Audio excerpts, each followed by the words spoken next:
Hi everyone, welcome to my channel. ತಮ್ಮೆಲ್ಲರಿಗೂ ನಮ್ಮ ಚಾನಲ್ಗೆ ಸ್ವಾಗತವನ್ನು ಕೋರುತ್ತಾ ಇವತ್ತಿನ ವಿಡಿಯೋದಲ್ಲಿ 2026ನೇ ಶೈಕ್ಷಣಿಕ ಸಾಲಿನ ಮೊರಾರ್ಜಿ ವಸತಿ ಶಾಲೆಗಳ 6ನೇ ತರಗತಿಯ ಪ್ರವೇಶ ಪರೀಕ್ಷೆ ಸಂಬಂಧಪಟ್ಟಂತೆ ಈಗಾಗಲೇ 3ನೇ ಸುತ್ತಿನ ಸೀಟು ಹಂಚಿಕೆ ಲಿಸ್ಟು ಪ್ರಕಟಗೊಂಡಿರುತ್ತದೆ. ಇಲ್ಲಿ ನೀವು ಕೂಡ ನೋಡಿರ್ತೀರಿ, ಜುಲೈ 24ರಂದೇ 2026ನೇ ಶೈಕ್ಷಣಿಕ ಸಾಲಿನ ಥರ್ಡ್ ಲಿಸ್ಟು ರಿಲೀಸ್ ಆಗಿತ್ತು. ಮತ್ತು ಇಲ್ಲಿ ಬಹಳಷ್ಟು ಪೋಷಕರು ಕೂಡ ಕೇಳ್ತಾ ಇದ್ರಿ, ಇಲ್ಲಿ ಏನೇನು ದಾಖಲೆಗಳನ್ನು ಸಲ್ಲಿಸಬೇಕು, ಇಲ್ಲಿ ಥರ್ಡ್ ಲಿಸ್ಟಲ್ಲಿ ಸೆಲೆಕ್ಷನ್ ಆದವರು ಅಂತ.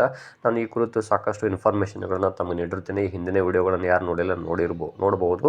ಇಲ್ಲಿ ಹಾಗಾದರೆ 3ನೇ ಸುತ್ತಿನ ಸೀಟು ಹಂಚಿಕೆ ನಂತರ 4ನೇ ಸುತ್ತಿನ ಸೀಟು ಹಂಚಿಕೆ ಇಲ್ಲಿ ರಿಲೀಸ್ ಆಗುತ್ತದೆ ಅಥವಾ ಇಲ್ವಾ ಎನ್ನುವಂತಹ ಕೆಲವೊಂದಿಷ್ಟು ಪ್ರಶ್ನೆಗಳನ್ನು, ಕಮೆಂಟ್ಸ್ಗಳನ್ನು ನಮಗೆ ಕೇಳ್ತಾ ಇದ್ರಿ.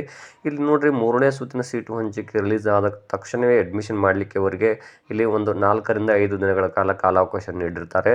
ಮತ್ತು ಅಡ್ಮಿಷನ್ ಮಾಡದೇ ಹೋದರೆ ಮತ್ತು ಆ ವಿದ್ಯಾರ್ಥಿಗಳೇ ಹೇಗೆ ನೆಕ್ಸ್ಟ್ 4th ರೌಂಡ್ ರಿಲೀಸ್ ಆಗುತ್ತದೆ ಅಥವಾ ಇಲ್ವಾ ಅಂದರೆ, ಇಲ್ಲಿ ನಾನು ಕೂಡ ಕೆಲವೊಂದಿಷ್ಟು ಮಾಹಿತಿಯನ್ನು ಕೇಳಿದಾಗ ಇಲ್ಲಿ ಕರ್ನಾಟಕ ಎಕ್ಸಾಮಿನೇಷನ್ ಅಥಾರಿಟಿ ಅವರು ಏನು ಹೇಳಿದ್ದಾರೆ ಅಂದರೆ, ಇಲ್ಲಿ ಕರ್ನಾಟಕ ವಸತಿ ಶಿಕ್ಷಣ ಸಂಸ್ಥೆಗಳ ಸಂಘದಿಂದ ನಮಗೆ ಮಾಹಿತಿ ಬಂದರೆ ನಾವು 4ನೇ ಸುತ್ತಿನ ಸೀಟು ಹಂಚಿಕೆ ಲಿಸ್ಟನ್ನು ಬಿಡುಗಡೆ ಮಾಡ್ತೀವಿ ಅಂತ ತಿಳಿಸಿದ್ದಾರೆ.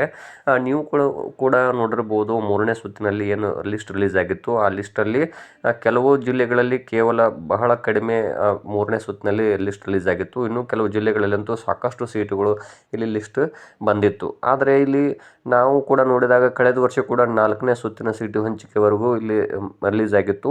ಅದೇ ರೀತಿ ಈ ವರ್ಷ ಕೂಡ 4th ರೌಂಡ್ ರಿಲೀಸ್ ಆಗಬಹುದು. ಅದರಲ್ಲಿ ಕೆಲವೊಂದಿಷ್ಟು ಬದಲಾವಣೆಗಳು ಕೂಡ ಆಗಬಹುದು ಅಂತ ಅನಿಸ್ತಾ ಇದೆ. ಯಾಕಂದರೆ ಇಲ್ಲಿ ವಿದ್ಯಾರ್ಥಿಗಳ ಸಂಖ್ಯೆ ಕಡಿಮೆ ಆಯಿತು ಅಂದರೆ ಅವರು ನೇರವಾಗಿ ಶಾಲೆಗಳಿಗೆ ಲಿಸ್ಟ್ ಕಳಿಸ್ತಾರೆ ಎನ್ನುವಂತಹ ಮಾಹಿತಿ ಇದೆ. ಒಂದು ವೇಳೆ ಇನ್ನೂ ಅಡ್ಮಿಷನ್ ಜಾಸ್ತಿ ಮಾಡಲೇ ಇಲ್ಲ, ಬಹಳಷ್ಟು ವಿದ್ಯಾರ್ಥಿಗಳು ಥರ್ಡ್ ಲಿಸ್ಟಲ್ಲಿ ಆಯ್ಕೆಯಾದವರು ಅಂದರೆ ಮತ್ತೊಂದು ಲಿಸ್ಟನ್ನು ಕರ್ನಾಟಕ ಎಕ್ಸಾಮಿನೇಷನ್ ಅಥಾರಿಟಿಯವರ ಮೂಲಕವೇ ಪಡ್ಕೊಂಡು ಮತ್ತೆ ಅದನ್ನು ರಿಲೀಸ್ ಮಾಡ್ತಾರೆ ಅಂತ ಮಾಹಿತಿ ಬಂದಿರುತ್ತದೆ. ಸೊ ಹಾಗಾಗಿ 3ನೇ ಸುತ್ತಿನಲ್ಲಿ ಯಾರೂ ಇಲ್ಲಿ ಸೆಲೆಕ್ಷನ್ ಆಗಿಲ್ಲ, ಮತ್ತೆ ತಾವುಗಳು ಕೂಡ ವೇಟ್ ಮಾಡಬಹುದು. ಯಾಕಂದರೆ ಇಲ್ಲಿ ಲಿಸ್ಟ್ ನೋಡಿದಾಗ ಬಹಳಷ್ಟು ವಿದ್ಯಾರ್ಥಿಗಳದ್ದು 3ನೇ ಸುತ್ತಿನಲ್ಲಿ ಲಿಸ್ಟ್ ರಿಲೀಸ್ ಆಗಿತ್ತು. ಕೆಲವು ತಾಲೂಕುಗಳಲ್ಲಿ ಕಡಿಮೆ ಲಿಸ್ಟ್ ಇತ್ತು. ಆದರೆ ಈ ಬಾರಿ ನೋಡ್ತಾ ಹೋಗಿ 75% ಸ್ವಂತ ತಾಲೂಕಿನವ್ರಿಗೆ ಇರುತ್ತೆ ಮತ್ತು ಔಟ್ ಆಫ್ ತಾಲೂಕಿನ ವಿದ್ಯಾರ್ಥಿಗಳಿಗೆ 25% ಮೀಸಲಾತಿ ಇರುವ ಕಾರಣಕ್ಕಾಗಿ ಇನ್ನೂ ಕೂಡ ಏನಾದರೂ ವಿದ್ಯಾರ್ಥಿಗಳು ಅಡ್ಮಿಷನ್ ಮಾಡದೇ ಹೋದರೆ ಮತ್ತೆ ಲಿಸ್ಟ್ ರಿಲೀಸ್ ಆಗೇ ಆಗುತ್ತೆ. ಮತ್ತು ನೋಡಿರಿ, 24ನೇ ತಾರೀಕಿಗೆ ಥರ್ಡ್ ರೌಂಡ್ ಲಿಸ್ಟ್ ರಿಲೀಸ್ ಆಗಿತ್ತು. ಹಾಗಾದರೆ ಇಲ್ಲಿ ನೋಡೋಣ, ಆಗಸ್ಟ್ 1, 2ನೇ ತಾರೀಕಿನವರೆಗೂ ತಾವುಗಳು ವೇಟ್ ಮಾಡಬೇಕಾಗುತ್ತೆ. ಅಷ್ಟರೊಳಗಾಗಿ ಮತ್ತೊಂದು ಲಿಸ್ಟ್ ಬರಬಹುದು ಎನ್ನುವಂತಹ ಒಂದು ಒಪಿನಿಯನ್ ನಾನು ತಮಗೆ ತಿಳಿಸ್ತಾ ಇದ್ದೀನಿ. ಧನ್ಯವಾದಗಳು.